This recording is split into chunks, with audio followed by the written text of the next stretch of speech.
जैसा कि ये वाला क्लिप पूरी तरह से वायरल हो रहा है और इसके बारे में मैं बात कर लेता हूँ, इसलिए बात करना ज़रूरी है क्योंकि डिम्पल सिंह ने आज इस पे रिएक्शन दिया है अपना। क्या रिएक्शन दिया है ये बात करते हैं आगे।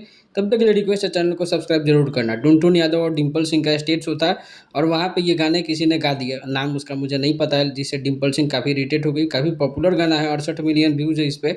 और ये तब गाया था टुनटुन यादव ने जब खेसारी लाल यादव के साथ विवाद हो गया था डिम्पल सिंह का, पवन सिंह को सपोर्ट करने के चक्कर में। तो डिम्पल सिंह ने विरोध में जो है डिम्पल सिंह के लिए टुनटुन यादव ने इस गाने को गा दिया था, जिसके चलते काफ़ी ज़्यादा गाना पॉपुलर भी हुआ और आज भी इसका रील्स काफ़ी वायरल होता है डिम्पल सिंह को जोड़ के। और इसके बाद काफ़ी ज़्यादा ट्रोलिंग होने लगा डिम्पल सिंह का। उस पे उन्होंने एक बहुत लंबा चौड़ा पोस्ट किया अपने इंस्टाग्राम पे और लिखा है कि जिसको जो भी कहना है कहे, मैं जवाब नहीं दूँगी किसी को मेरा नाम लेके पेट भरता है तो अपना पेट पाले लोग, भगवान उसको जवाब देंगे। इस तरह का बहुत लंबा चौड़ा पोस्ट उन्होंने किया है।